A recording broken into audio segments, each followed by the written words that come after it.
الحمد لله الذي خلق السماء بقدرته ودحى الأرض بمشيئته وخلق الخلائق بإرادته واستوى على العرش كما يليق بجلاله. أشهد أن لا إله إلا الله وأشهد أن محمدا عبده ورسوله. اللهم صل على محمد النبي الأمي وعلى آله وصحبه وسلم تسليما كثيرا كثيرا. أما بعد، فقد قال الله تعالى في القرآن الكريم بعد أعوذ بالله من الشيطان الرجيم بسم الله الرحمن الرحيم: من عمل صالحا من ذكر أو أنثى وهو مؤمن فلنحيينه حياة طيبة ولنجزينهم أجرهم بأحسن ما كانوا يعملون. صدق الله العلي العظيم. قال نبينا عليه الصلاة والسلام: إنما الأعمال بالنيات وإنما لكل امرئ ما نوى، فمن كانت هجرته إلى الله ورسوله فهجرته إلى الله ورسوله، ومن كانت هجرته لدنيا يصيبها أو امرأة ينكحها فهجرته إلى ما هاجر إليه، وكما قال عليه الصلاة والسلام. முழு உலகத்தை படைத்து பரிபாலித்துக் கொண்டிருக்கும் வல்லநாயனான அல்லாஹ்வை போற்றி புகழ்ந்ததன் பின்னால் சாதி வந்தம் மீதி வந்த சன்மார்க்க போதவர் சத்திய தூதர் சர்தாரே து ஆலம் உயிருக்கு உயிரான உயிரிலும் மேலான கண்மணியான் ஹஸரத் முஹம்மது முஸ்தபா ஸல்லல்லாஹு அலைஹி வஸல்லம் அவர்கள் மீதும் தீன் இக்காலத்திலே வாரி மலராக இருக்கக்கூடாது, நிரந்தரமான மலராக இருக்க வேண்டும் என்பதற்காக வேண்டி உயிர் தியாகங்கள் இரத்த தியாகங்கள் செய்த அத்துணை சஹாபாக்கள், தாபிஊன்கள், தபஉ தாபிஈன்கள், கியாமத் நாள் வரைக்கும் வரக்கூடிய முஃமினான முஸ்லிமான ஆண்கள் பெண்கள் அனைவர் மீதும் அல்லாஹ்வுடைய சாந்தி சமாதானம் என்றென்றும் உண்டாவதாக. அல்லாஹ்வுடைய கடமை நிறைவேற்றுவதற்காக வேண்டி நேர காலத்துடைய அன்பிற்காக இயந்திரம் அமர்ந்திருக்கும் அல்லாஹ்வின் அடியார்களே, அன்பே சகோதரர்களே, மூத்தவர்களே, பெரியவர்களே, அல்லாஹ் சுப்ஹானஹு வ தஆலா இந்த விடயங்களை நம்பாவிலே எடுத்து நடக்கும்படியாக நமக்கு குர்ஆன் ஹதீஸின் மூலம் வழிகாட்டி இருக்கிறானோ அவைகளை நம்மால் முடிந்தளவு எடுத்து நடக்கும்படியாகவும் எவைகளை விட்டும் ஒதுங்கி எச்சரிக்கையாக வாழும்படியாக அல்லாஹ் நம்மை எச்சரித்திருக்கிறானோ அனைத்து பாவங்களிலிருந்தும் தவிர்த்து கொள்ளும்படியாக முதலாவதாக எனக்கும் அப்பால் உங்களுக்கும் தக்வாவை கொண்டு வசியத்தும் நசீஹத்தும் செய்து கொள்கிறேன். கண்ணியமிக்க அல்லாஹ்வின் அடியார்களே, அருமை சகோதரர்களே, அல்லாஹ் சுப்ஹானஹு வ தஆலா இந்த உலகத்திலே ஒரு சிறந்த படைப்பாக மனிதர்களாக எங்களை படைத்துவிட்டு அல்லாஹ் சுப்ஹானஹு வ தஆலா மற்ற படைப்பினங்களுக்கு முன்னால எங்களை எதை வச்சு கண்ணியப்படுத்துகிறார்? நாம் எல்லாம் அழகானவர்கள், சந்தேகம் இல்லை. குர்ஆன் அல்லாஹ் சொல்கிறான்: லகத் கலக்னல் இன்சான ஃபீ அஹ்ஸனி தக்வீம். உலகத்தில் படைக்கப்பட்ட படைப்புகளில் ஆக அழகான படைப்பு மனிதர்கள் தான் என்று அல்லாஹ் சொல்கிறார். சரி, நாம் மற்ற படைப்புகளுக்கு முன்னால் அழகால் தான் மேம்பட்டோமா என்றால் இல்லை, அல்லது வீரத்தாலையா அல்லது தொழில்நுட்பத்தாலையா என்றால் இல்லை. கண்ணியமான சகோதரர்களே, அல்லாஹ் சுப்ஹானஹு வ தஆலா எங்களை கண்ணியப்படுத்தி எதனால் என்றால் வலமாக்கள் சுருக்கமாக சொல்கிறார்கள், மனித இனம் கண்ணியப்படுவதற்கான காரணம் இந்த மனித இனம் புதிதாக கற்றுக்கொள்ளும் திறமை கொண்டவர்கள். எங்களிடத்தில் இருக்கிற வித்தியாசமான குணம் என்னன்னா, எதெல்லாம் புதுசா படிக்கிறோம். 1000 வருஷத்துக்கு முன்னால இருந்த வீடு இல்லை இப்ப இருக்கிற வீடு. 1000 வருஷத்துக்கு முன்னால இருந்த கல்வி முறை அல்ல இப்ப இருக்கிற கல்வி முறை. 1000 வருஷத்துக்கு முன்னால இருந்த வாகனம் இல்லை இப்ப இருக்கிற வாகனம். 1000 வருஷத்துக்கு முன்னால இருந்த மஸ்ஜித் இல்ல இப்போ உள்ள மஸ்ஜித். ஆனா கொஞ்சம் யோசிங்க, 1000 இல்ல, அதற்கு முன்னால் இருந்த அதே செலதி வலை தான் இன்னும் இருக்கிறது. மாறியதுண்டா? தூக்கணாம் குருவி எப்படி கூடு கட்டியதோ அப்படிதான் இன்னும் கூடு கட்டுகிறது. அது படைக்கப்பட்டது முதல் இன்று வரை, ஏன் கியாமத் வரைக்கும் அது அப்படிதான் கட்டும். காக்கைக்கு கூடு கட்ட தெரியாது. அந்த காக்கை அந்த கூடு கட்டும் முறையை, அந்த காக்கையுடைய அந்த கூடு கட்டும் முறை இன்று வரைக்கும் அதே முறையில் கட்டுகிறது. கண்ணியமான சகோதரர்களே, ஆனா மனிதனுடைய திறமை என்னன்னா, அவன் புதுசாக படிக்கிறான், படிச்சதை மக்களுக்கு படித்து கொடுக்கிறான். இந்த ரெண்டு திறமையும் மனிதனிடம் இருக்கிறது. கண்ணியமான அன்பான சகோதரர்களே, குர்ஆனுடைய ஆயத்துகளை நாங்க பார்த்தா ஹஜ்ரத் ஆதம் அலைஹிஸ்ஸலாத்து வஸ்ஸலாம் அவர்கள் அல்லாஹ் படைக்கிற நேரம் மலாயிக்காமாரோட மஷூரா செய்கிறான். நான் இந்த மனிதர்களை படைக்க போறேன். மலாயிக்காமார்கள் சொன்னாங்க, யா அல்லாஹ் இரத்தம் ஓட்டக்கூடிய இந்த இந்த பூமியில அநியாயம் செய்யக்கூடிய மக்களையா நீ படைக்க போகிறாய்? அல்லாஹ் தஆலா படைச்சிட்டு ஆதம் அலைஹிஸ்ஸலாத்து வஸலாம் அவர்களுக்கு முன்னால் நிறைய பொருள்களை வைத்து அதனுடைய பெயர்களை அல்லாஹ் படித்து கொடுத்தான். இதனுடைய பெயர் என்ன, இதனுடைய பெயர் என்ன, இதெல்லாம் படிச்சு கொடுத்துட்டு மலாயிகமார்களை கூப்பிட்டு அல்லாஹ் தஆலா சொல்கிறான், அம்பிஹும் பி அஸ்மாஇ ஹாஉலாய் இன் குன்தும் சாலிஹீன். இந்த மனிதர்களை விட நீங்கள் தான் மேம்பட்டவர்கள் என்று நீங்கள் சொல்வது உண்மையாக இருந்தால் இந்த பொருள்களின் பெயர்களை சொல்லுங்களேன். அந்த மலாயிகா சொன்னாங்களா, காலு சுப்ஹானக லா இல்ம லனா இல்லா மா அல்லம்தனா. நீ தூய்மையானவன் யா அல்லாஹ், நீ படித்து தந்தவைகளை தவிர வேறு எந்த அறிவும் எமக்கு கிடையாது என்று சொன்ன நேரம் அல்லாஹ் தஆலா திரும்ப அதே கேள்வி ஆதம் அலைஹிஸ்ஸலாத்துக்கு கேட்கிறான். ஆதம் அலைஹிஸ்ஸலாம் இந்த பெயரெல்லாம் சொல்லுங்களேன். சுப்ஹானல்லாஹ். ஆதம் அலைஹிஸ்ஸலாத்து வஸலாம் அங்கிருந்த எல்லா பெயர்களையும் அழகா சொல்லி கொடுக்கிறார்கள். தஃசீருடைய உலமாக்கள் சொல்வார்கள், இந்த ஆதம் அலைஹிஸ்ஸலாம் அவர்களை மலாயிகமார்களின் முன்னிலையில் அல்லாஹ் கண்ணியப்படுத்த பயன்படுத்தி எது தெரியுமா? அவருடைய கல்வியை அல்லாஹ் அங்க மேம்படுத்தி காட்டுகிறார். கண்ணியமான சகோதரர்களே, 6000 ஆயத்துகள் இறக்கப்பட்ட குர்ஆன்ல முதலாவதா இறக்கப்பட்ட வசனங்கள் என்ன? இக்ரா பிஸ்மி ரப்பிக்கல் லதீ خلق خلق الإنسان من علق اقرأ وربك الأكرم الذي علم بالقلم علم الإنسان ما لم يعلم. சுப்ஹான். 5 வசனங்கள். இந்த 5 வசனத்துடைய அடிப்படை என்ன? அல்லாஹ் கல்வியை போதிக்கிறார். இக்ரா பிஸ்மி ரப்பிக்கல் லதீ خلق. நபியை நீங்கள் படிப்பீராக, வாசிப்பீராக. அதாவது ஸல்லல்லாஹு அலைஹி வஸல்லம் அவருக்கு வாசிக்கவும் தெரியாது, படிக்கவும் தெரியாது. தஃசீருடைய உலமாக்கள் நிறைய விளக்கம் சொன்னாலும் ஒன்று என்ன தெரியுமா சொல்வார்கள்?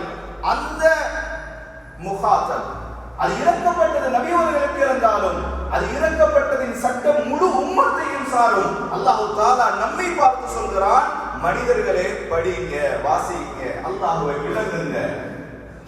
கண்ணியமான சகோதரர்களே, நான் உதாரணத்துக்கு சொல்லி வருகிறேன். குர்ஆனை ஹதீஸை விளங்கும் தௌஃபீக் அல்லாஹ் நம் அனைவருக்கும் தருவானாக. குர்ஆன்ல நிறைய சத்தியம் செய்யப்பட்டிருக்கிறது. வஷ்ஷம்ஸி வதுஹாஹா, சூரியன் மீது சத்தியமாக, வல்லைல் இரவின் மீது சத்தியமாக, நட்சத்திரங்கள் மீது சத்தியமாக, சந்திரன் மீது சத்தியமாக என்றெல்லாம் சத்தியம் செஞ்ச அல்லாஹ் குர்ஆன்ல முதல்ல எதை வைத்து சத்தியத்தை ஆரம்பிக்கிறார்? தஃசீர் உலமாக்கள் எழுதும்போது சொல்வார்கள், குர்ஆனுடைய ஆயத்துகளில் முதலாவது சத்தியம் செய்து இறக்கப்பட்ட சூரா என்ன தெரியுமா? சூரத்துல் கலம். நூன் வல் கலமி வமா யஸ்துரூன். சுப்ஹானல்லாஹ். அல்லாஹ் தஆலா சொல்ற நூன், அதன் அறிவு அல்லாஹ்வை சாரும். வல் கலமி வமா யஸ்துரூன், பேனையின் மீது சத்தியமாக, அது எழுதக்கூடிய விடயங்களின் மீது சத்தியமாக. சுப்ஹானல்லாஹ். கண்ணியமான அன்பான மேலான சகோதரர்களே, அதனால குர்ஆன் ஹதீஸுடைய ஒளியில நாம பார்க்கிற நேரம் அல்லாஹ் முஸ்லிம்களை நான் சொல்லவில்லை, மனித இனத்தை அல்லாஹ் சங்கியாக்குறான். எதை வைத்து தெரியுமா? மற்ற படைப்புகளுக்கு முன்னால் நாம் கற்றுக்கொள்கிறோம், கற்றுக் கொடுக்கிறோம். கண்ணியமான அன்பான சகோதரர்களே, அந்த கற்றுக்கொள்ளும் அறிவுகளில் சிறந்த அறிவு எது? விஞ்ஞானம் கற்றுக்கொள்ளலாம், மாஷா அல்லாஹ், எந்த தடையும் இல்லை. மார்க்கத்துக்கு தடையாக எதிராக வராமல் இருக்கும் வரை அது எல்லாம் தடையானது இல்லை. கணக்கு படிக்கிறோம், பிரச்சனை இல்லை. எந்த கல்வியை நாம் எந்த துறையை படித்தாலும் இஸ்லாம் அதை வரவேற்கிறது. ஆனால் நாம் கற்கும் கல்விகளில் ஆக சிறந்த கல்வி எது என்று வந்தால், கண்ணியமான அன்பான சகோதரர்களே, உலகம் எது வேண்டுமானாலும் பேசலாம், உலகம் எந்த கருத்தையும் சொல்லலாம். நானும் நீங்களும் முஸ்லீம், நானும் நீங்களும் கலிமா சொல்லி இருக்கிறோம், நானும் நீங்களும் அல்லாஹ்வின் ரசூலையும் கேட்டிருக்கிறோம், குர்ஆனுடைய ஒவ்வொரு ஆயத்தையும் நம்புகிறோம். எங்களுடைய ஈமான் என்ன தெரியுமா? குர்ஆன் ஹதீஸை தாண்டிய அறிவு உலகத்திலே சிறந்த அறிவு எதுவும் கிடையாது. கண்ணியமான சகோதரர்களே, இல்லவே இல்லை. ஏன் சிறப்பான அறிவு குர்ஆன்? இந்த 6666 ஆயத்துகளுக்கும் சொந்தக்காரன் யார்? அல்லாஹ். அது குல் அஊது பிரப்பின் நாஸாக இருக்கலாம், அது சூரத்துல் ஃபாத்திஹாவாக இருக்கலாம், அது சூரத்துல் பக்ராவாக இருக்கலாம், அந்த சூரத்துல் பக்ராவிலே வரக்கூடிய நுக்தாக்களாக இருக்கலாம். கண்ணியமான அன்பான சகோதரர்களே, ஹஜ்ரத் ஸல்லல்லாஹு அலைஹி வஸல்லம் அவர்களுக்கு இறக்கப்பட்ட அதே குர்ஆன் 1400 வருடங்களையும் தாண்டி எந்த நுக்தால கூட பிளவரை இல்லை. வரலாற்று உலமாக்கள் எழுதுவாங்க, ஹஜ்ஜாஜ் இப்னு யூசுஃபுடைய காலம். இந்த ஹஜ்ஜாஜ் இப்னு யூசுஃப் தெரியும், நிறைய அநியாயம் செய்த ஒரு அரசர். நிறைய சஹாபாக்களை கொண்டு குவிச்சான், நிறைய மனிதர்களை இல்லாமல் ஆக்கினான், நிறைய ஆலிம்களை அநியாயம் செய்தான். இப்படி அநியாயம் செய்த ஒரு அரசனுடைய காலத்துல ஹஜ்ரத் மூசா அலைஹிஸ்ஸலாத்து வஸலாம் உடைய சரித்திரம் தெரியும். ஹஜ்ரத் மூசா அலைஹிஸ்ஸலாம் ஒரு பிரயாணம் போறாங்க. போன இடத்துல விருந்தோம்பல் கேட்கிறாங்க, அவங்க மறுக்கிறாங்க. இந்த சரித்திரம் நீளமானது, உங்களுக்கு எல்லாம் தெரியும். அல்லாஹ் தஆலா குர்ஆன்ல சொல்கிறான், ஃபஅபௌ அய்யுதைஃபூஹுமா. வரலாறு இன்னும் பேசுகிறது.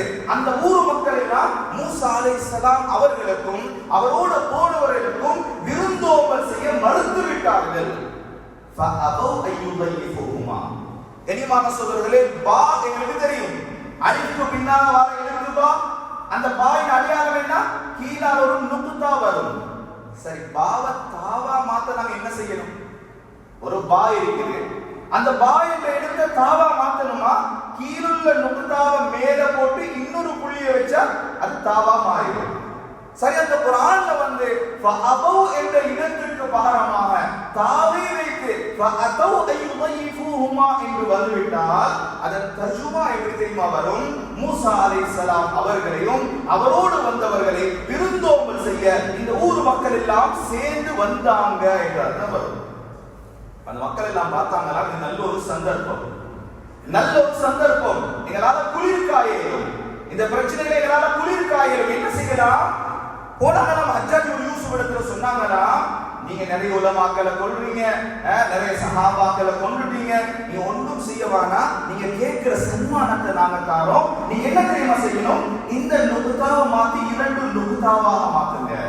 சுப்ஹானல்லாஹ். கனிமான அன்பான சகோதரர்களே, ஹஜ்ஜாஜ் இப்னு யூசுஃபுடைய உள்ளத்துக்கு சொந்தக்காரன் அல்லாஹ், குர்ஆனை இறக்கியவன் அல்லாஹ். அந்த அல்லாஹ் சொல்கிறான், இன்னா நஹ்னு நஸல்னா ذிக்ர வ இன்னா லஹு லஹாஃபிதூன். இந்த 6660 ஆயத்துகளை இறக்கியவன் நான், கியாமத் வரைக்கும் பாதுகாக்கிற பொறுப்பு ஏண்ட. ஹஜ்ஜாஜ் இப்னு யூசுஃபுக்கு குர்ஆனை இல்லாமல் ஆக்கலாம், அநியாயக்காரர்கள் ஒன்று சேர்ந்து இந்த குர்ஆனை இல்லாமல் ஆக்கலாம். இலட்சக்கணக்கான கோடிக்கணக்கான ஆபீஸ்கள் உள்ளத்திலே சுமந்தார்கள், சுமக்கிறார்கள், கியாமத் வரைக்கும் சுமப்பார்கள். குர்ஆனை இல்லாமல் ஆக்கலாம், குர்ஆன்ல பிழைகளை மாற்றலாம். ஆனா கண்ணியமான சகோதரர்களே, பாருங்க, 10 வயசு, இந்த 11 வயசு, அல்ஹம்துலில்லாஹ் எங்க ஊர்ல ஒரு மதரசா இருக்குது. பாருங்க, சின்ன பிள்ளைகள் காலத்தை ஒதுக்கி உம்மா வாப்பாவோட விளையாடுற வயசு. கடைக்கு போறேன்னா அதற்கு கேட்டு போகணும், முன்னால ஒரு தொப்பி வாங்குறேன்னா அனுமதி கேட்க வேணும். வந்த உம்மாவோட பேசுறனாலும் அதுல உம்மாவோட போய் பேசிட்டு வரலாம். சுப்ஹானல்லாஹ். அல்லாஹ் எவ்வளவு பெரும் தியாகம் செய்யும் உள்ளங்களை கொண்டு இந்த குர்ஆனை பாதுகாக்கிறான்னு பாருங்களா. இது அல்லாஹ்வுடைய வாக்குறுதி. இன்னா நஹ்னு நஸல்னா ذிக்ர வ இன்னா லஹு லஹாஃபிதூன். நாங்களே பாதுகாப்போம். கனிமான சகோதரர்களே, ஹஜ்ஜாஜ் இப்னு யூசுஃப் மறுத்து விட்டார். அதாவது இந்த குர்ஆனுடைய விசேஷம் என்ன தெரியுமா? எந்த மாற்றமும் இல்லை. சமீபத்துல ஒரு ஆர்டிக்கல்ல நான் படிச்சேன். ஒரு அறிவாளி, நல்ல ஒரு படிச்ச மனுஷன், மேற்கத்திய நாட்டை சேர்ந்த ஒருவர், இவர் எல்லா மதங்களையும் ஆய்வு செய்கிறார். எல்லா மதங்களையும் ஆய்வு செய்கிற நேரம் கிறிஸ்துவத்தை ஆய்வு செய்கிறார், பௌத்தத்தை ஆய்வு செய்கிறார், எல்லா மதங்களையும் ஆய்வு செய்து இந்த குர்ஆனுக்கு நிறைய விமர்சனங்கள் இருக்கிறது, இந்த குர்ஆனையும் போய் பார்ப்போமே என்று குர்ஆன் ஒரு டிரான்ஸ்லேட் எடுத்தாரு. எடுத்து ஆரம்ப சூரத்துல் பக்ராவுடைய ஆரம்ப 2 பக்கங்கள் இருக்கிறது, அந்த பக்கத்தை படிச்சாரு, குர்ஆனை மூடினாரு. போனார் ஒரு ஆலிம் இடத்துல, சொன்னாராம், நான் கலிமா சொல்றேன். இவர் சொன்னாராம், என்ன ஆச்சரியம், முழு உலகத்துடைய எல்லா மதங்களையும் மிகவும் ஆழமாக ஆராய்ச்சி செஞ்ச மனிதர் குர்ஆனை பிரிச்சீங்க, நீங்க இஸ்லாமுக்கு வரீங்களா? கேட்டாராம், என்ன காரணம்? அந்த மனிதர் சொன்னாரு, நான் எல்லா வேதங்களையும் எத்தனையோ புத்தகங்களை படித்திருக்கிறேன், எல்லா புத்தகங்களிலும் ஆரம்பத்தில் எழுதப்பட்டிருக்கும், இதில் ஏதாவது தவறு இருந்தால் முறைப்பாடு செய்யவும். நாங்க பார்த்திருக்கோம் புக்குகள், கடைசி எழுதிருப்பாங்க, அதுல பிரிண்ட்ல ஏதாவது பிரச்சனைகள் அல்லது எழுத்தில் ஏதாவது பிரச்சனைகள்.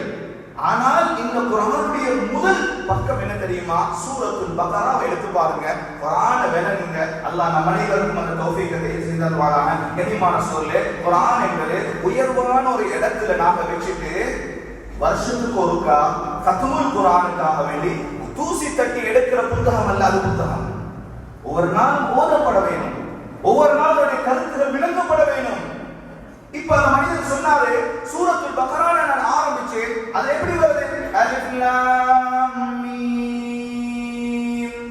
ذَلِكَ الْكِتَابُ لَا رَيْبَ فِيهِ.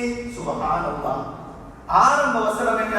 அலிஃப் லாம் மீம். அதன் அறிவு அல்லாஹ்வை சாரும். ذَلِكَ الْكِتَابُ, உங்களுக்கு பின்னால வரக்கூடிய இந்த கிதாப் இருக்குது, லா ரைப ஃபீஹி. லா ரைப ஃபீஹி என்றால் அதுல எந்த சந்தேகமும் இல்ல. உலமாக்கள் இருக்கிறாங்க, கேளுங்க. ரெண்டு விதமான நபி இருக்கு. ஒன்று இல்லை என்று சொல்லலாம், ஆனால் இருப்பதற்கு வாய்ப்பு உள்ளது. இன்னொன்று அரபி இலக்கணம் இருக்கிறது, அது இல்லை என்று சொன்னால் அது இருப்பதற்கு எந்த சாத்திய கூறுகளும் கிடையாது. அல்லாஹ் தஆலா இங்க லா ரைபுன் ஃபீ, இதுல சந்தேகம் இல்ல, இருக்கலாம் என்ற வாசகத்தை பாவிக்காம லா ரைப ஃபீ, இதுல எந்த சந்தேகமும் இல்ல. குர்ஆன்ல எழுத்துல சந்தேகம் இல்ல, அதனுடைய லுகா இலக்கண இலக்கியத்துல சந்தேகம் இல்ல, அதனுடைய கருத்துக்கள்ல கியாமத் வரைக்கும் விஞ்ஞானம் எந்த துறையை தொட்டாலும் குர்ஆனுக்கு அது முரண்படுமா? இல்ல. குர்ஆன் வெற்றி காணுமே தவிர விஞ்ஞானம் வெற்றி காணாது. கண்ணியமான சகோதரர்களே, அந்த மனிதர் சொன்னாராம், முதல் வாசகத்திலே முதல் பக்கத்திலே இவ்வளவு தைரியமாக எழுதப்பட்டிருந்தால் இது இறைவனுடைய வசனத்தை தவிர வேறு எந்த வசனமும் இல்லை, நான் இஸ்லாத்தை தழுவுகிறேன். கண்ணியமான அன்பான சகோதரர்களே, அவ்வளவு பெரும் குர்ஆனுக்கு சொந்தக்காரர்கள் தான் நாங்க நினைச்சிருக்கிறோம். இந்த குர்ஆனுக்கு யாரு சொந்தக்காரவங்க? அது அந்த ஹாஃபிஸ்மாருக்கு சொந்தம், அந்த மதரசா இருக்கிற உலமாக்களுக்கு சொந்தம், அது மஸ்ஜிதுடைய இமாமுக்கு சொந்தம். நாங்க சில மனிதர்களை குறிப்பாக வச்சிருக்கிறோம். ஒரு 40 நாளைக்கு ஒருக்கா ஒரு கடை ஓபனுக்கு யாரையாவது கூப்பிடுவோமே, அது அவங்களுக்கு சொந்தம். கண்ணியமான அன்பான சகோதரர்களே, இல்ல, எங்க எல்லாத்துக்கும் சொந்தம் தான் இந்த குர்ஆன்.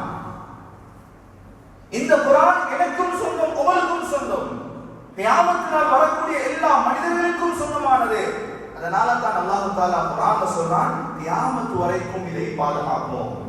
கண்ணியமான அன்பான சகோதரர்களே, அதனால கற்றுக்கொள்ளக்கூடிய கற்றுக் கொடுக்கக்கூடிய அறிவுகளில் ஆக சிறந்த அறிவு என்ன தெரியுமா? இந்த குர்ஆன் ஹதீஸுடைய அறிவு தான். தஃசீருடைய உலமாக்கள் சொல்லுவாங்க, இன்னா நஹ்னு நஸல்னா ذிக்ர வ இன்னா லஹு லஹாஃபிதுன், நாங்களே குர்ஆனை இறக்குறோம், நாங்களே பாதுகாப்போம் என்றால் அல்லாஹ்வுடைய வாக்குறுதி என்ன தெரியுமா? குர்ஆனை அல்லாஹ் பாதுகாப்பது உறுதி. ஆனால் அந்த குர்ஆனை பாதுகாக்க யாரெல்லாம் முயற்சி செய்கிறாங்களோ அவர்களை பாதுகாப்பதும் அல்லாஹ்வுடைய வாக்குறுதி. சுப்ஹானல்லாஹ். கண்ணியமான சகோதரர்களே, ஆரம்பத்தில் ஒரு காரணிகளுக்கு எல்லாம் ஞாபகத்தில் இருக்கும். சிறு பிராயத்துல குர்ஆன் மதரசாவுக்கு போய் படிச்ச பாடங்கள் தான் இன்னும் ஞாபகத்தில் இருக்கு. சூரத்துல் ஃபாத்திஹா எங்க படிச்சோம்? அல்ஹம்துலில்லாஹ், தாவத்துடைய வேலைக்கு பின்னால நிறைய மாற்றங்கள். ஆனால் ஆரம்பத்துல சூரத்துல் ஃபாத்திஹா படிச்சது குர்ஆன் மதரசால, அத்தஹியாத்த படிச்சது குர்ஆன் மதரசால, தொழுகையில தக்பீர் கட்டும் முறையை படிச்சது குர்ஆன் மதரசால, அத்தஹியாத்துல சுப்ஹானல்லாஹ் ஹஜ்ரத் ஞாபகம் இருக்கு எங்களுக்கு இன்னும். அவர் கரம் எடுத்துக்கொண்டு அந்த அத்தஹியாத்துல சஃப்ல நின்று அந்த விரல்கள் எல்லாம் நேரா இருக்குதா, சஃபுக்கு நேரா இருக்குதா என்று சீர்படுத்தப்பட்ட காலம் குர்ஆனுடைய மதரசாக்கள். ஆனால் கண்ணியமான சகோதரர்களே, இன்னைக்கு காலம் எங்க போகுதுன்னு பாருங்க. யாரும் குறையா நினைக்க வேணாம், நாங்க துனியாவுடைய கல்விக்கு கட்டாயம் முக்கியத்துவம் கொடுக்க வேணும். ஆனால் அந்த வேகத்துல ஏண்ட புள்ள குர்ஆன் மதரசா போறாரா? ஏண்ட புள்ள நேசரி போறாரு. 3 வயசுல பாடசாலைக்கு போறனா தடையில்லை. ஆனா ஏண்ட புள்ள இப்ப 10 வயசாகிட்டு ஏண்ட புள்ளைக்கு சூரத்துல் ஃபாத்திஹா தெரியுமா? ஏண்ட புள்ளைக்கு அத்தஹியா ஓத தெரியுமா?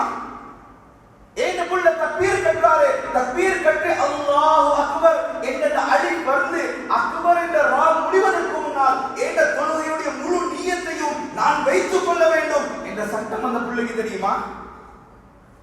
புள்ள தொழுகை வாராரு, இமாம் அவங்க அத்தஹியாத்தில் இருக்கிறாங்க, இந்த நேரத்தில் இந்த புள்ள என்ன செய்ய வேண்டும் அந்த அறிவு புள்ளைக்கு தெரியுமா? கண்ணியமான சகோதரர்களே, எங்களுக்கும் நேரம் இல்ல. காலையில போனா ராவு 10 மணிக்கு வாரோம். ஆனா இந்த மனைவிக்கும் நாங்க படிச்சு கொடுத்தோம். குர்ஆன் மதரசா போகலாட்டி பரவாயில்ல, அது நேரம் வீணானது. நீங்க நேரத்துக்கு பாடசாலை அனுப்புங்க, ஏன்னா பிள்ளைக்கு பிற்காலம். கண்ணியமான அன்பான சகோதரர்களே, இப்படியே போனா என்ன தெரியுமா நடக்கும்? மதரசாக்களுடைய பொறுமதி உள்ளது எடுபட்டு போயிடும். குர்ஆன் மதரசாக்களுடைய மகத்துவம் இல்லாமல் போயிடும். இப்ப அது பெருசா தெரியாது. ரஷ்யாவை எடுத்து பாருங்க, ஆரம்பத்தில் சுப்ஹானல்லாஹ் புகாரா இருக்கிறது ரஷ்யால. இமாமுனா புகாரி ரஹ்மத்துல்லாஹி ஊரு. ஆனா ரஷ்யால சுப்ஹானல்லாஹ் இப்ப என்ன நிலைமை? நிறைய பேர் பரம்பரையை பார்த்தா அவங்க அப்பா அப்துல்லா, அவங்க உம்மா ஆமினா, ஆனா இவங்க பேர்ல முஸ்லிம். இஸ்லாம் தான் என்னன்னு தெரியாது. அன்பான மேலான சோதரர்களே, அதனால மதரசாக்கள் குர்ஆனை பாதுகாப்பதை அல்லாஹ் பொறுப்பெடுத்ததை போல யாரெல்லாம் இந்த குர்ஆனை பாதுகாப்பதற்கு பொறுப்பாக அதற்கு உதவியாக இருக்கிறார்களோ அவர்களை பாதுகாப்பதும் அல்லாஹ்வுடைய பொறுப்பு தான். அல்லாஹ் ஒரு நாளும் கேவலமாக்க மாட்டான்.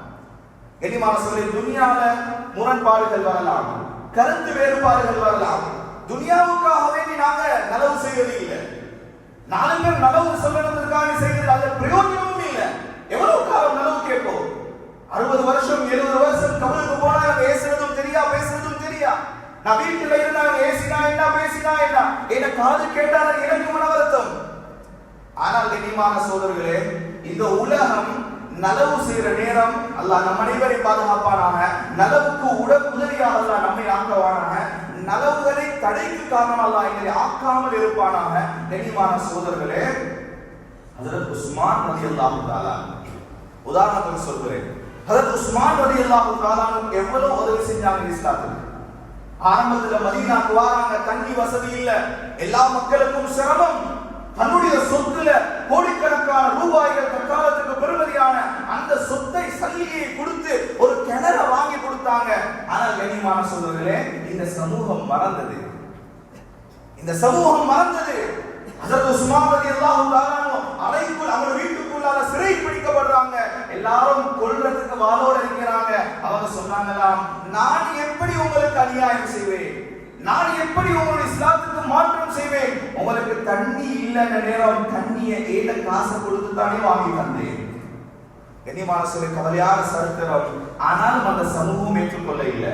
அதனால சமூகத்தில் நாம பேச்சை கேட்டு அல்லது சமூகத்துடைய முறைப்பாடுகளுக்கு பயந்து இந்த பொறுப்புகளை நாம் உதவுமாக இருந்தால், கண்ணியமான அன்பான சோதரர்களே, நாங்க எங்களுடைய உம்மத்துக்கு எங்களுடைய சமூகத்துக்கு செய்யற பெரிய அநியாயம். அதனால முதலாவதாக நாங்கள் விளங்கிக்கொள்ளணும், இந்த குர்ஆன் ஹதீஸுடைய அறிவு சிறப்பான அறிவு. எனவே ஹஜ்ரத் ஸல்லல்லாஹு அலைஹி வஸல்லம் அவர்கள் சொன்னாங்க, 3 அமல்களை சொன்னாங்க. அல்லாஹ் தஆலா நம் அனைவருக்கும் அந்த 3 அமல்களை செய்யும் தௌஃபீக்கை தருவானாக. இந்த 3 அமல்களை எப்ப தெரியுமா செய்யறோம்? நாங்க வாப்பா மௌத்தா போனா வாப்பாட பேர்ல செய்யறோம், உம்மா மௌத்தா போனா உம்மாட பேர்ல செய்யறோம். ஆனா ஹதீஸுடைய கருத்து அது இல்லை. உயிரோட இருக்கும் போது இந்த 3 செஞ்சுட்டு நாங்க மௌத்தா போக வேண்டும். முதலாவதாக சொன்னாங்க, அபூ ஹுரைரா ரலியல்லாஹு தஆலா ரிவாயத் செய்றாங்க, இதா மாத்தல் இன்சான், ஒரு மனிதன் மௌத்தாகிட்டா, இன்கத அன்ஹு அமலுஹு, அவருடைய எல்லா அமலும் முடிஞ்சு செயலும் மூடப்படும். அவர் கபருக்கு போறதோட அவருடைய தொழுகை முடிஞ்சு, அவருடைய திக்ர் முடிஞ்சு, அவருடைய ஸலவாத் முடிஞ்சு, அவருடைய தான தர்மம் முடிஞ்சு, எல்லாம் முடிஞ்சு அவருடைய பட்டூல மூடப்படும். ஆனால் மௌத்தா போன மனுஷன் 3 அமல்களை செஞ்சு விட்டுட்டு போனாலே தவிர, முதலாவதா சொன்னாங்க ஸதகத்தின் ஜாரியா அவ் இல்மின் யுன்தஃபஉ பிஹி அவ் வலதுன் சாலிஹன் யதுஉ லஹு. நான் பின்னால் இருந்து வருகிறேன். சொன்னாங்க ஸல்லல்லாஹு அலைஹி வஸல்லம், ஒரு மனுஷன் மௌத்தா போற நேரம் பிள்ளைகளை விட்டு போகல, ஒரு சாலிஹான பிள்ளையை விட்டு போறாரு. சாலிஹான பிள்ளைங்க யாரு? சாலிஹான பிள்ளைன்னா அவர் ஆலிமாக இருந்தால், ஹாஃபிஸாக இருந்தால் 100 நாளா 100. ஆனால் கண்ணியமான சொல்லித்த ஹதீஸுடைய கருத்து அவர் ஆலிமா ஹாஃபிஸாக இருக்கணும் என்பதல்ல, அவர் சாலிஹனாக இருக்க வேண்டும். அவர் ஒரு வியாபாரியாக இருக்கலாம், அவர் ஒரு வைத்தியராக இருக்கலாம், அவர் ஒரு இன்ஜினியராக இருக்கலாம், அவர் ஒரு நீதிபதியாக இருக்கலாம். அவர் யாராக இருந்தாலும் அல்லாஹ்வை பயந்து வாழ்கிறாரா, அவர் சாலிஹான மனிதர். வாழ்பவ நினைச்சு ஒவ்வொரு நாளும் அல்லாஹ்விடம் துஆ செய்றாரா, அவர் சாலிஹான பிள்ளை. ஏனைகளால விட்டு போக முடியாது. ஆலிமாக மாத்தேலா, ஹாஃபிஸாக மாத்தேலா. ஆனால் ஒவ்வொரு பிள்ளையும் சாலிஹான பிள்ளைகளால எங்களால மாத்தேலும். கண்ணியமான சோதரர்களே, ஞாபகம் வச்சுக்கொள்ளணும், இந்த பிள்ளைகள் என்பவர்கள் வளர்க்கப்பட வேண்டியவர்கள். அது வளர்றது இல்லை, அவங்கள வளர்க்க வேணும். ஒழுக்கங்களை கற்பித்து, இல்ம சொல்லிக் கொடுத்து, அதவ சொல்லிக் கொடுத்து அவர்கள் வளர்க்கப்பட வேண்டும். அப்படி வளர்க்கப்பட்டா அல்ஹம்துலில்லாஹ், நானோ நீங்களோ எங்கோ ஒரு நாள் கபருக்கு போயிட்டு சேருவோம். நாங்க கபர்ல இருக்கிற நேரம் எங்கட தொழுகை முடிஞ்சு, எங்கட தான தர்மம் முடிஞ்சு, ஆனா ஏன் புள்ள உங்களோட புள்ள ஒவ்வொரு நாளும் தொழக்கூடிய தொழுகையுடைய நன்மை அல்லாஹ் தந்து கொண்டே இருப்பார். தொழுறக்குள்ள நியத்து வைக்க தேவையில்லை. யா அல்லாஹ் நான் தொழுத தொழுகையை நன்மையை வாபாக்க கொடுன்னு நியத்து கூட வைக்க தேவையில்லை. மகன் ஒரு தான தர்மம் கொடுக்கிறாரு, மகன் மதரசாக்கு ஒரு வேலையை செய்யறாரு, கண்ணியமான சகோதரர்களே, அதனுடைய முழு நன்மை அல்லாஹ் தஆலா அந்த கபரு காட்டுகிறான். இது முதலாவது. இரண்டாவதா சொன்னாங்க இல்மின் யுன்தஃபஉ பிஹி. ஒரு மனிதர் ஒரு அறிவை படிக்கிறாரு, அது பிரயோசனமாக அறிவாக இருக்கிறது, அது 4 பேருக்கு படிச்சு கொடுக்கிறாரு. இவருக்கு சூரத்துல் ஃபாத்திஹா தான் தெரியும், இவருக்கு அத்தஹியாத்து தான் தெரியும், அல்லது மார்க்கத்தில் அனுமதிக்கப்பட்ட ஏழை கல்விகள் மதரசாக்களுக்கு போறாரு, மஸ்ஜிதுகளுக்கு போறாரு, உலமாக்களை நாடுறாரு, அவங்களை உட்கார வைக்கிறாரு, தேவையான கல்விகளை படித்து கொடுக்கிறாரு. சுப்ஹானல்லாஹ், இந்த மனுஷன் மூத்தா போனாலும் அவங்களோட பிரயோசனமான அந்த கல்வி தொடரும் காலமெல்லாம் அதோட நன்மை அல்லாஹ் தஆலா அவருக்கு அனுப்பி கொண்டே இருக்கிறார். மூணாவதாக சொன்னாங்க ஸல்லல்லாஹு அலைஹி வஸல்லம் சதகத்தின் ஜாரியா, சதகா ஜாரியா. இன்றைய சமூகத்துல குறைஞ்ச ஒரு அமல். கொஞ்சம் யோசிங்க, இந்த பதுல்ல சிட்டியில இத மாதிரி ஒரு காணி ஒன்று வாங்கலுமா?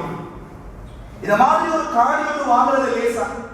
சுப்ஹானல்லாஹ், ஆரம்பத்தில் இருந்த நல்லவர்கள் கொண்ட தியாகிகள், தூர நோக்கோட நிர்வாகம் செய்த நல்லவர்கள் எவ்வளவு பெரிய ஏற்பாடு செஞ்சுட்டு போறாங்கன்னு பாருங்க.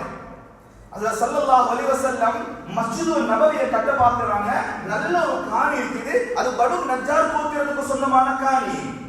சொன்னாங்கல்ல மக்கள் எல்லாம், யா ரசூலுல்லாஹ், நல்ல ஒரு இடம் மஸ்ஜிதுக்கு தேவைப்பட்ட எங்களுக்கு விசாலப்படுத்தேலும், ஆனால் சொந்த பனு நஜ்ஜாருக்கு போனாங்க. ஸல்லல்லாஹு அலைஹி வஸல்லம் போய் சொன்னாங்கலாம், தாமினூனி பிஹாயிதிக்கும், பனு நஜ்ஜார் கோத்திரமே ஏதாவது விலக்கி தருவீங்களா? நீங்க ஏதாவது விலை பேசுவீங்களா? உங்களோட குடும்ப சொத்து, எங்களுக்கு ஒரு மஸ்ஜித் ஒன்று கட்ட வேண்டுமே. சொன்னாங்களாம் அந்த பனு நஜ்ஜார் கோத்திரம், யா ரசூலுல்லாஹ், நீங்க கேக்குறீங்க மஸ்ஜித் கட்ட, மதீனால முதல் மஸ்ஜிதா வரப்போகுது, நீங்க காசு கொடுக்குறீங்களா? எங்களுக்கு காசு வாங்க யா ரசூலுல்லாஹ், அல்லாஹ்வும் ரசூலும் கிடைச்சா போகும், இந்த முழு தோட்டத்தையும் எடுத்துக்கோங்க. இனிவான சகோதரர்களே, காலம் கடந்து 1400 வருஷங்கள் ஆகிருச்சு. மஸ்ஜித் நபவி இன்னும் பிரகாசமா இருக்கா இல்லையா? பனு நஜ்ஜார் கோத்திரம் மௌத்தா போய் 1400 வருஷம். எத்துணை லட்சக்கணக்கான தொழுகைகள், எத்துணை லட்சக்கணக்கான தஸ்பீஹ்கள், எத்துணை லட்சக்கணக்கான குர்ஆனுடைய ஓதல்கள். சுப்ஹானல்லாஹ், அவங்களோட பட்டோல கூடப்பட இல்ல, கியாமத் வரைக்கும் அந்த பட்டோலை எழுதப்பட்டு கொண்டே இருக்கிறது. ஏன் தெரியுமா? அவங்க ஹதீஸ விளங்கினாங்க. ஹஜ்ரத் உமர் ரலியல்லாஹு தஆலா அவர்கள் வந்தாங்க, யா ரசூலுல்லாஹ் ஸல்லல்லாஹு அலைஹி வஸல்லம், எனக்கு கைபருடைய இடத்துல இருந்து ஒரு நல்ல ஒரு பூமி கிடைச்சது, நல்ல காணி ஒன்று இருக்கு. எப்படி தெரியுமா விளங்கப்படுத்தினாங்க? லம் உசிப் மாலன் அன்ஃபஸ மின்ஹு. யா ரசூலுல்லாஹ், இந்த சொத்து செல்வம் இருக்குது, இந்த காணி இன்றைக்கு எல்லா சொத்து செல்வங்களை பார்க்கிற நேரம் அதை எல்லாத்தை விட மிக பொறுமதியான சொத்து தான் இந்த சொத்து. அதுவும் எனக்கு ரொம்ப பிடிச்சமான காணி யா ரசூலுல்லாஹ், ஆனால் நான் உங்களுக்கு சதகா செய்ய போறேன். சொன்னாங்க ஸல்லல்லாஹு அலைஹி வஸல்லம், நீங்க சதகா செய்யவானா, அதை வக்ஃப் செய்யுங்க. ஹஜ்ரத் உமர் ரலியல்லாஹு தஆலா வந்தாங்க, வந்து சொன்னாங்க, இந்த காணி, நான் இந்த காணியை ஏழைகளுக்கு, நல்ல வேலைகளுக்கு நான் நன்கொடையாக வக்ஃபா செய்கிறேன். ஒரு ஷர்த் போட்டாங்க, இன்னஹு லா துஅஹப் வலா துரஸ் வலா துபா. 3 நிபந்தனை போட்டாங்க, அக்ரிமெண்ட்ல சொன்னாங்க. என்னது? இந்த காணிய ஒரு காலமும் விற்க முடியாது. இரண்டாவது சொன்னாங்க, வலா துரஸ், நான் மௌத்தா போனா இது யாருக்கும் வராசத்தாவும் போகாது. வலா துஹப், அல்லது எனக்கு பின்னால நிர்வாகிகள் பார்த்து இது மஸ்ஜிதுக்கு கறி வராது, அதனால யாருக்காவது இது நன்கொடையா கொடுத்துருவோமே என்றால் நன்கொடையா கொடுக்கவும் வேண்டாம். இது இந்த இடத்துக்கு என்று செய்யப்பட வேண்டும் என்று அக்ரிமெண்ட் அடிச்சு கண்ணியமான அன்பான சகோதரர்களே ஒரு காணிய உமர் ரலியல்லாஹு தஆலா கொடுக்கறாங்க. சுப்ஹானல்லாஹ், இன்னும் அது சதகா ஜாரியா. அதனால கண்ணியமான அன்பான சகோதரர்களே, எங்களுக்கு கிடைச்ச இந்த சொத்துகள், இது அமானிதங்கள், நாங்க கியாமத் நாள் வரைக்கும் பாதுகாக்க வேண்டும். இது ரொம்ப குறைந்து விட்டது. மதரசாக்கள் இருக்கிறது, மஸ்ஜித் இருக்கிறது, அவங்க செலவை கவனிக்க நேரம் இல்ல. கண்ணியமான அன்பான சகோதரர்களே, ஞாபகத்தில் வச்சுக்கோங்க, மேலே சொல்லப்பட்ட 3 அமல்களையும் எங்கட பிள்ளைகளுக்கு துஆ செய்வாங்கன்னு எதிர்பார்க்கிறீங்களா? எங்கட பிள்ளைக்கு எங்களை நினைவு நினைக்கிறீங்களா? நான் என்ன பார்க்கலையே, ஏண்ட உம்மாவை கொண்டு போய் காட்ட எனக்கு நேரம் இல்ல, ஏண்ட பாபாவை கொண்டு போய் என்ன பிள்ளைக்கு காட்ட நேரம் இல்ல. நானும் பிஸி, ஏண்ட பிள்ளையும் பிஸி ஆகிட்டோம். ஏண்ட பாபாவை கபூர்ல அடுக்கப்பட்டு பல வருஷம் ஏண்ட பிள்ளைக்கு கொண்டு போய் இது உங்களோட அப்பட கபூரு என்று அடிக்கடி ஞாபகப்படுத்த எனக்கு நேரம் இல்லை. நாளைக்கு ஏண்ட புள்ளை நீ ஞாபகம் வைப்பாரா? நாளைக்கு ஏண்ட புள்ளைக்கு என்ன நினைவு வருமா? கண்ணியமான சோதரர்களே, அதனால யாருக்கெல்லாம் அல்லாஹ் பொருளாதாரத்துல வசதி தந்திருக்கிறானோ குடும்பத்துக்கு கொடுக்கிறதுல குறைச்சிடவானா. நீங்க முடியுமாக இருந்தால் ஒரு சதகா ஜாரியா, ஒரு மதரசா இருக்குது, இது கியாமத் வரைக்கும் ஓட வேண்டும். இந்த மதரசால ஹாஃபிஸ் ஆலிம்கள் தாயிகள் உருவாக்கப்பட வேண்டும். மஸ்ஜிதில் இருக்கிறது, இது நிரந்தரமான வருமானமாக எதையாவது உங்களால் ஏற்படுத்த முடியுமாக இருந்தால் கண்ணியமான அன்பான சகோதரர்களே, கியாமத் வரைக்கும் உங்களோட செயலேடுகள் மூடப்படாது. எனவே அல்லாஹ் சுப்ஹானஹு வ தஆலா இந்த உயர்தரமான குர்ஆன் ஹதீஸுக்கு உதவியாக இருக்கக்கூடிய தௌஃபீக் அல்லாஹ் நம் அனைவருக்கும் தந்தருள்வானாக. அல்லாஹ் மகா கிருபையாளனாக இருக்கிறாய் அல்லாஹ், சர்வசக்திக்கும் நீதான் சொந்தக்காரன் யா அல்லாஹ். நாங்கெல்லாம் தேவை உள்ளவர்கள் யா அல்லாஹ்.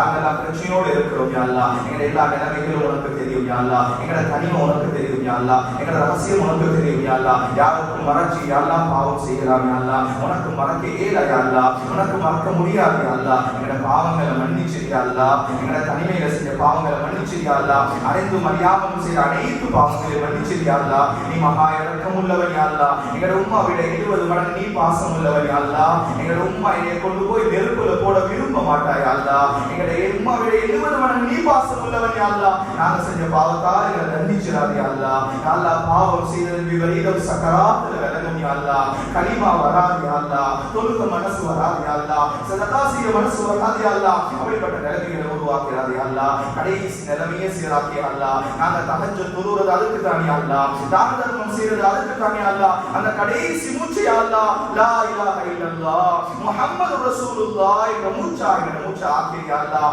பாவம் செய்யும் சூழல்ல மௌத்தாக்கிறாது யா அல்லாஹ். விபச்சாரம் செய்யும் நிலைமையில மௌத்தாக்கிறாது யா அல்லாஹ். கடனோட மௌத்தாக்கிறாது யா அல்லாஹ். உம்மா பாபாவை பகச்ச நிலைமையில மௌத்தாக்கிறாது யா அல்லாஹ். அல்லாஹ் நீ இரக்கமுள்ளவன் யா அல்லாஹ். நீ மகா கிருபையாளன் யா அல்லாஹ். கெஞ்சி கேட்கிறோம் யா அல்லாஹ். நல்ல அமல்களை எங்களுக்கு மௌத் நசீபாக்கி யா அல்லாஹ். குர்ஆன் ஓதுறதுல எங்களுக்கு மௌத் நசீபாக்கி அல்லாஹ். தவாப் செய்யற நிலைமையில எங்களுக்கு மௌத் நசீபாக்கி அல்லாஹ். இரக்கம் ரஹ்மானே, எங்களோட பிரச்சனைகளை லேசாக்கி அல்லாஹ். எங்களோட கடன்களை லேசாக்கி அல்லாஹ். எங்க நோய்களை லேசாக்கி அல்லாஹ். அல்லாஹ் உனக்கு தெரியாமலே இந்த சிரமம் வரப்போவது இல்லையா அல்லாஹ். நீனானாமல் இந்த சிரமம் இல்லாமல் போறது இல்லையா அல்லாஹ். எங்களோட சிரமங்களை லேசாக்கி அல்லாஹ். எங்களோட பிரச்சனைகளை லேசாக்கி அல்லாஹ். எங்க ரொம்ப வாப்பட பாவத்தை மன்னிச்சிரியா அல்லாஹ். அவனோட ஆயுதங்களை வர்க்க செய்ய அல்லாஹ். ஆகியதான வாழ்க்கை நசீபாக்கி அல்லாஹ். அல்லாஹ் எப்படி உம்மா வாப்பா நோயாளிகளே அல்லாஹ், அவங்க நோய்களை லேசாக்கி அல்லாஹ். எத்தனை உம்மா வாப்பா கபராளிகளே அல்லாஹ், அவருடைய கபர்களை பிரகாசமாக்கி அல்லாஹ். யா அல்லாஹ் எங்க ஊரை பொருந்திக்கோ யா அல்லாஹ். எங்க மதரசாவை பொருந்திக்கோ யா அல்லாஹ். எங்க மஸ்ஜிதுகளை பொருந்திக்கோ யா அல்லாஹ். முன்னாளவர்கள் யா அல்லாஹ் அமானிதமா தந்துட்டு போயிருக்கிறாங்க யா அல்லாஹ். அந்த மதரசா கியாமத் வரைக்கும் இருக்க வேண்டும் யா அல்லாஹ். ஹாஃபிஸ்கள் ஆலிம்கள் தாயிகள் உருவாக்கப்பட வேண்டும் யா அல்லாஹ். ஒரு பிரகாசமான மதரசாவை ஆக்கி யா அல்லாஹ். யா அல்லாஹ் மஸ்ஜிதாக ஆக்கி யா அல்லாஹ். யாரெல்லாம் மதரசாவை உழைக்கிறார்கள் யா அல்லாஹ், தன்னுடைய வாழ்க்கைக்காக தியாகம் செய்கிறார்கள் யா அல்லாஹ், தன்னுடைய அறிவான தியாகம் செய்கிறார்கள் யா அல்லாஹ், தன்னுடைய பொருளாதார முழு ஒத்துழைப்பை கொடுக்கிறார்களோ யா அல்லாஹ். யா அல்லாஹ் அவர்கள் அனைவருக்கும் பரக்கத் செய்ய அல்லாஹ். அவர்களுக்கு ஆஃபியத்தான வாழ்க்கை நசீபாக்கி யா அல்லாஹ். இஹ்லாஸாக செயல்படும் தௌஃபீக் தந்திரி யா அல்லாஹ். யா அல்லாஹ் இரக்கம் ரஹ்மானே, கிருபையாளனே, கியாமத்துடைய நாளிலே ஜன்னத்துல் ஃபிர்தௌஸ் குடும்பமாக இருக்கும் தௌஃபீக் எல்லாத்துக்கும் தந்திரி யா அல்லாஹ். இந்த சிறிய துஆவை கபூல் செய்து கொள்வாயாக. வ ஆகிரு தஅவானா அல்ஹம்துலில்லாஹி ரப்பில் ஆலமீன்.